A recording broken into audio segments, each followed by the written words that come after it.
In this week's episode, Ayelet shows us the PR secrets of launching a successful startup.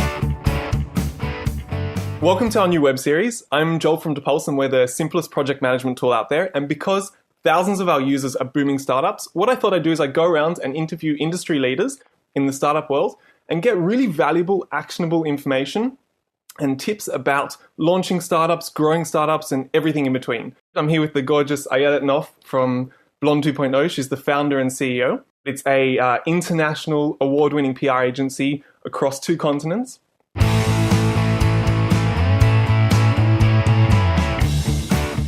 right, so I think a good question to ask now is, what do you actually do for startups?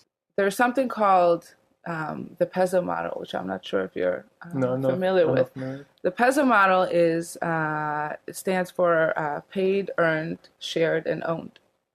Okay, so in order to succeed, every startup needs to have these 4 elements. The paid element is all the paid stuff that a startup needs to do. That's advertising, everything that you pay for. Yeah. Okay, earned media is PRs, public relations, is the articles that you get. When you get an article on TechCrunch, for example, that's not something you can pay for. That's something that you earn because, you know, your startup has earned credibility and the writer thought that it was worthy of a post.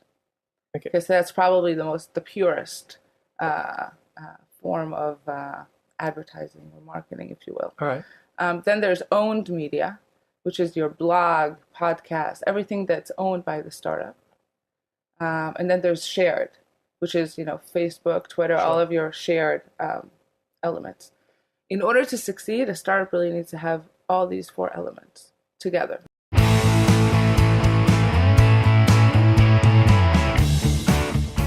Can you give me one example of when you took a really, really bad situation with a really bad image and turned it into something brilliant?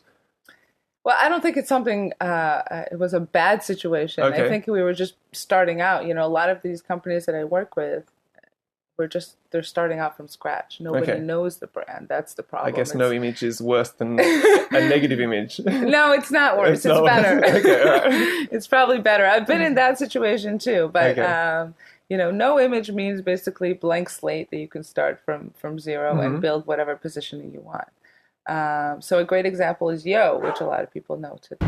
Sure. So when we started with Yo, nobody knew who it was, what it was, and we actually brought Robert Scoble to Israel. Okay. And we showed him the app, and Scoble looked at the app, and he wrote on Facebook. He wrote a status that said, "This is the stupidest app I've ever seen, but the most addictive." Okay, awesome. And soon enough, he sent it. He put it on Facebook. It was shown to 600,000 followers of his on Facebook, and then one of his followers, uploaded it to Product Hunt. Wow! Got tons of upvotes. And then a reporter called Tim Bradshaw from the Financial Times saw it and wrote about it. Wow! And then because the Financial Times is not it's paywalled, so not a lot of people see it. But one of those people who saw it was Paul Sawyers from the Next Web, who then wrote an article about it. Then we sent out an official press release to everyone, and it just went wild, like wildfire. And this is basically overnight, essentially. This is basically overnight. And the thing with Yo, which I think really created that sizzle, was the debate that we created between the people who thought it was the stupidest app they've ever seen in their life to the people who thought it was the most genius communication tool they've ever seen. That's brilliant on your part. And that debate is what caused the noise, because whether you hated it or you loved it, you had to say something about it.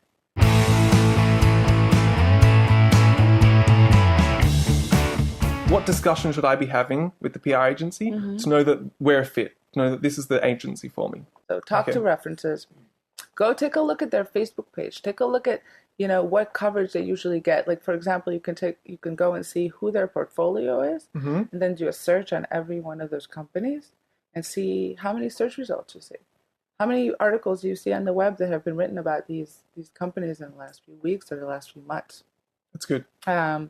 Because, you know, at the end of the day, it's all about, you know, how much coverage can you get for these companies. I think it's also important to take a look at who the people are behind the firm. Who are you going to be working with?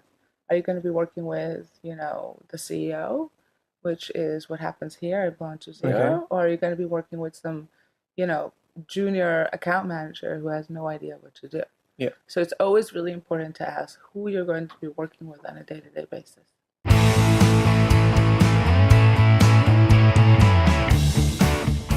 So what do I need to succeed? I'm launching my product now. I'm launching my startup now. What are the things I need? Okay. So first of all, the first thing you need is obviously a good product. Okay. If your product is good and you see that people relate to it, always ask yourself, is this something that I would actually use? Okay. And if your product is good, that's the first step. The second step is obviously getting good people around you to spread it to the right circles. If you have a great PR agency that has all the connections to Silicon Valley influencers, to European influencers, not necessarily we're focusing on Silicon Valley, but there's a lot of influencers also outside of Silicon Valley. So make sure to hire someone who has all those connections to spread your product to the right places. If you have those two things in place, I think that you can really, so basically, really succeed. Have a good product that you yourself believe in, and not a mediocre product. So 1, have a good product, and 2, have someone to put it in the right channels for you. Right. Have someone to put it out there. Exactly. Really cool. Good stuff. All right. I think we're good. I think we can drink more. Yeah. Anyone think of a better ending? Anyone? No, they're going to put the jazz music.